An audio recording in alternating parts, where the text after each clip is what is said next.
Good morning बच्चों। कैसे हो बच्चों? उम्मीद कर रहे हैं बच्चों आप लोग अच्छे होंगे और अपने स्टडी पर फोकस कर चुके होंगे। तो बच्चों आज हम लोग फाइनेंशियल स्टेटमेंट के एनालिसिस और इंटरप्रिटेशन के टॉपिक को पढ़ेंगे।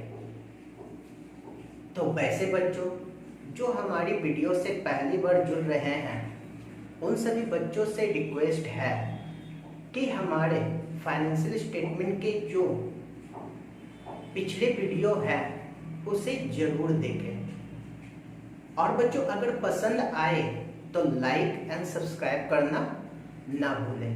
तो बच्चों आज अब हम लोग स्टार्ट करते हैं क्या analysis and interpretation of financial statement. तो यहाँ पर आपके मन में ये बातें आ रही होगी कि सर फाइनेंशियल स्टेटमेंट का हम एनालिसिस और इंटरप्रिटेशन क्यों करते हैं, फाइनेंशियल स्टेटमेंट का मतलब क्या होता है, समझने का काम कीजिएगा बच्चों।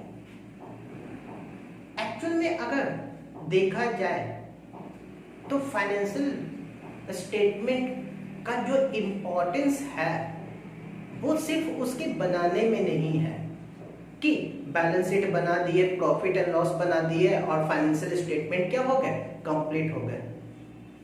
तो अगर फाइनेंशियल स्टेटमेंट का अगर इंपॉर्टेंस देखा जाए तो सिर्फ उसे बनाने में नहीं है बल्कि फाइनेंशियल स्टेटमेंट का इंपॉर्टेंस उसके एनालिसिस और इंटरप्रिटेशन में है। क्योंकि फाइनेंशियल स्टेटमेंट को अगर देखा जाए तो सिर्फ वो एक अंकों का समूह है, ग्रुप ऑफ डिजिट है और इस अंकों के समूह को अगर समझना है, अंकों के समूह को अगर किसी को समझाना है तो उसके लिए उसका एनालिसिस और इंटरप्रिटेशन करना सबसे ज्यादा जरूरी है। अगर फाइनेंशियल स्टेटमेंट के एनालिसिस को देखा जाए तो एनालिसिस का सिंपल सा मतलब होता है कि जो फाइनेंशियल इंफॉर्मेशन होते हैं उस इंफॉर्मेशन को इस प्रकार से आप सिंपली वे में क्लासिफाई कीजिए ताकि कोई भी यूजर्स, चाहे वो बिजनेस से जुड़े हुए हो, चाहे वो आपके इंटरनल या एक्सटर्नल यूजर्स हो, उसे आसानी से समझ में आ जाए। क्योंकि बिजनेस से जुड़े हुए अलग अलग यूजर्स होते हैं जो अलग अलग तरीके से अपने फाइनेंशियल स्टेटमेंट का एनालिसिस और इंटरप्रिटेशन करते हैं। सबका अलग अलग इंपॉर्टेंस या सबका अलग अलग इंटेंशन होता है फाइनेंशियल स्टेटमेंट के एनालिसिस और इंटरप्रिटेशन करने से। तो बिजनेस भी जब फाइनेंशियल स्टेटमेंट का एनालिसिस या इंटरप्रिटेशन करता है तो वो अपने डेटा को इस प्रकार से सिंप्लीफाई करता है, इस प्रकार से डेटा को एनालाइज करता है या इंटरप्रिटेट करता है ताकि वो उसके माध्यम से डिसीजन ले सके। और डिसीजन लेने के लिए ही बच्चों फाइनेंशियल स्टेटमेंट का एनालिसिस और इंटरप्रिटेशन किया जाता है। अगर एनालिसिस और इंटरप्रिटेशन को देखा जाए तो दोनों एक दूसरे से जुड़े हुए हैं। अगर एनालिसिस जहां फाइनेंशियल स्टेटमेंट का फर्स्ट स्टेप है, फर्स्ट स्टेज है, तो वही इंटरप्रिटेशन आपके फाइनेंशियल स्टेटमेंट का सेकेंड स्टेप है। जहां एनालिसिस के अंतर्गत हम अपने फाइनेंशियल स्टेटमेंट के फाइनेंशियल इंफॉर्मेशन को या उसके डेटा को, कॉम्प्लेक्स डेटा को इस प्रकार से सिंप्लीफाई में इस प्रकार से बांटते हैं कि प्रत्येक व्यक्ति उसे आसानी से समझ सके और उसके बेस के आधार पर वो डिसीजन ले सके। जबकि इंटरप्रिटेशन का मतलब होता है बच्चों इसका एनालिसिस करके उसका कंक्लूजन देना, यानी लास्टली आप उसके आधार पर कौन सा रिजल्ट के बेस पर आप डिसीजन ले रहे हो, कंक्लूजन दे रहे हो, तो ये काम है इंटरप्रिटेशन का। तो जिस प्रकार से बच्चों अगर आप लोग देखते हो कि किसी भी मरीज को जब डॉक्टर पहली बार चेक करता है तो वो उसका स्टेज एनालिसिस कहलाता है, और जब इसके चेक करने के बाद जब वो डॉक्टर इसका कंक्लूजन देता है तो वो उनका सेकंड स्टेज इंटरप्रिटेशन कहलाता है। सेम उसी प्रकार से बच्चों जब फाइनेंशियल स्टेटमेंट का हम लोग एनालिसिस करते हैं, उसके डेटा का एनालिसिस करते हैं और उसके बेस के आधार पर हम प्रॉपर डिसीजन लेते हैं, तो ये हमारा पहला स्टेज है। और उस डिसीजन के बेस पर जब हम कंक्लूजन निकालते हैं तो ये हमारा सेकेंड स्टेज इंटरप्रिटेशन कहलाता है। तो बच्चों अब इसको हम समझते हैं। कहता है the process of the reviewing and analysing a company financial statement to make better economic decision, यानी बेटर इकोनॉमिक डिसीजन लेने के लिए जब आप कंपनी के फाइनेंशियल स्टेटमेंट का एनालिसिस करते हैं, उसका रिव्यू करते हैं, तो ये प्रोसेस ही आपका कहलाता है एनालिसिस ऑफ फाइनेंशियल स्टेटमेंट। ये प्रोसेस ही आपका क्या कहलाता है?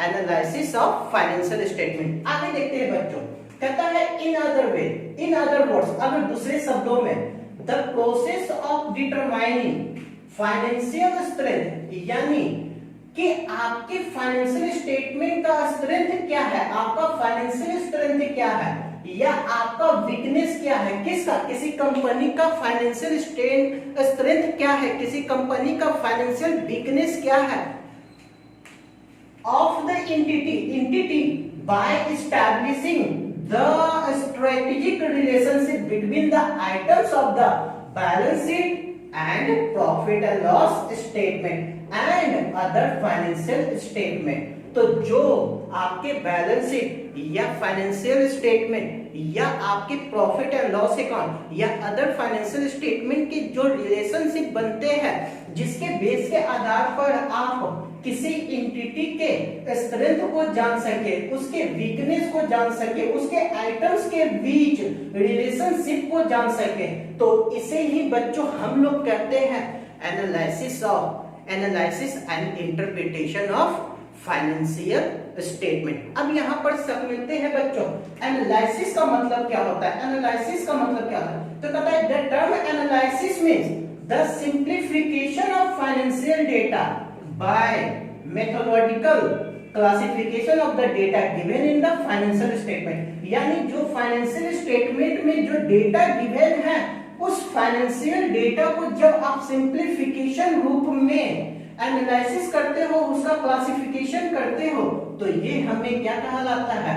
ये कहलाता है एनालिसिस कहलाता है। और इंटरप्रिटेशन का मतलब क्या होता है? तो इंटरप्रिटेशन का सिंपल सा मतलब कि जो आपने एनालिसिस किया अपने फाइनेंशियल स्टेटमेंट का, उस फाइनेंशियल स्टेटमेंट को किस प्रकार से एक्सप्लेन करते हो, उसे किस प्रकार से सिंप्लीफिकेशन करते हो, ताकि आप सिंप्लीफाई कर सको, उसके आधार पर आप कंक्लूजन ले सको, उसके रिजल्ट के बेस पर आप डिसीजन ले सको, तब ये कहलाता है आपका इंटरप्रिटेशन।